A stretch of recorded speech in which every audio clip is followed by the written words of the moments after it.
Don't. You know who threw that can? What can? No, I didn't really see. The woman is Mildred Hayes, a tough as nails, divorced mother managing a local souvenir store. Tragedy struck her family over half a year ago when her teenage daughter was brutally assaulted and killed, left abandoned near the highway. Despite the passage of time, local law enforcement hasn't made a single breakthrough. With 0 suspects and a freezing cold case, an unshakable rage burns within Mildred, determined to force action.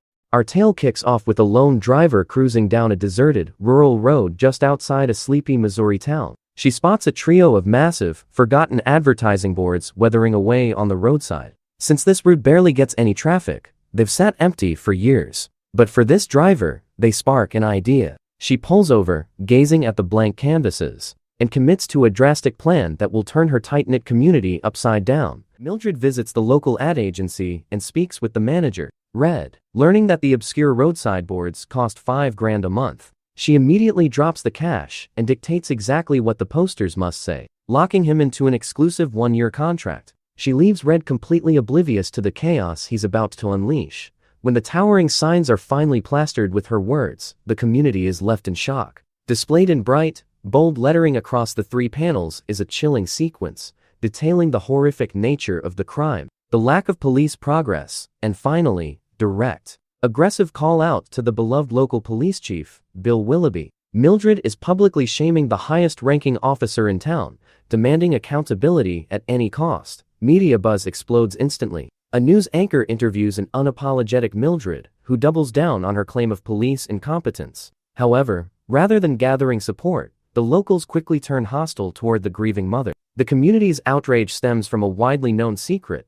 Chief Willoughby is battling late-stage cancer. To the townsfolk, Mildred is mercilessly attacking a dying, decent man, seeking peace. The ailing chief pays Mildred a visit. He patiently but firmly explains the grim reality of the investigation. The collected DNA hit a dead end in the system, and there are absolutely 0 witnesses or clues. He points out that the culprit might have merely been a drifter, but Mildred isn't having it. She argues that instead of debating her, his officers should be out hunting down the monster to prevent future tragedies. Meanwhile, a hot-headed, volatile deputy named Dixon takes the public insult to heart. Known for his bigotry and heavy drinking, Dixon fiercely worships his boss as a father figure. Boiling with anger, he attempts to bully Red into removing the signs, only to hit a wall when Red brings up the ironclad lease agreement. At home, things are equally tense. Mildred's teenage son expresses deep resentment, explaining that the massive signs are a daily, unavoidable reminder of his sister's horrific fate, making it impossible for him to grieve and move forward. Even so, Mildred refuses to back down.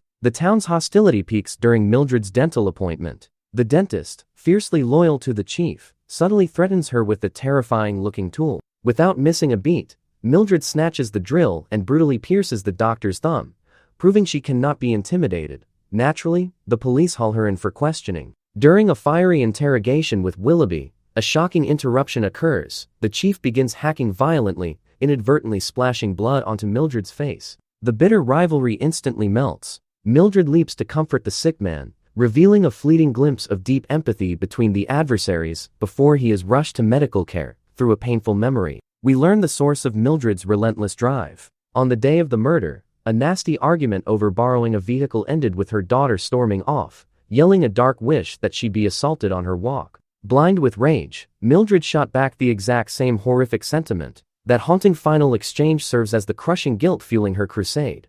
Trying a different tactic, Deputy Dixon arrests Mildred's co-worker on bogus drug charges to use as leverage against the ad campaign. Unwavering, Mildred refuses to trade the boards for her friend's freedom. However, her initial funding runs dry. Summoned by the agency, she faces the reality that she's totally broke. Just as the campaign appears doomed, a mysterious envelope arrives at the office stuffed with enough cash to cover another full month. Across town, a discharged Willoughby accepts his grim prognosis. He orchestrates a flawless, joyful final day with his beloved wife and kids at a lakeside picnic. Unwilling to force his family to watch his slow, painful decline, he sneaks off into the night and tragically takes his own life. Before his final act, he leaves behind 3 crucial letters. The chief's suicide shatters the community, sending Dixon into a destructive spiral. Blaming the ad campaign for pushing his mentor over the edge, he invades the advertising agency, viciously assaults Red, and hurls the young manager out a high-story window. Unfortunately for the rogue cop,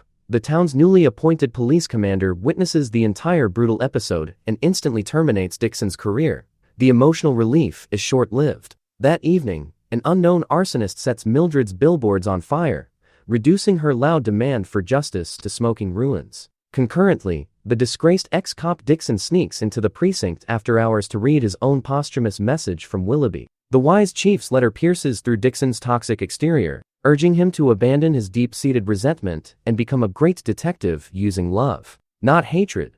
Blinded by the assumption that the cops torched her campaign, Mildred plots revenge. Thinking the station is empty, she lobs Molotov cocktails through the precinct windows. Unbeknownst to her, Dixon is inside, deafened by headphones. As the building becomes a raging inferno, a newly enlightened Dixon scoops up Angela's cold case file before violently breaking out. Engulfed in flames, he is barely saved by a passerby. Covered in severe burns, Dixon is ironically placed in a hospital bed right next to Red, the ad manager he nearly killed. Weeping from profound remorse, Dixon confesses his identity and begs for forgiveness. In a breathtaking display of grace, Red wordlessly pardons his attacker, offering him a fresh glass of juice to soothe his pain. Daylight brings a glimmer of hope. The ad agency replaces the vandalized prints at no extra cost, and Mildred hoists her messages back into the sky. Meanwhile, a recovering Dixon overhears a terrifying conversation in a bar. A man is boasting about committing a brutal assault. Sensing he might have found Angela's killer,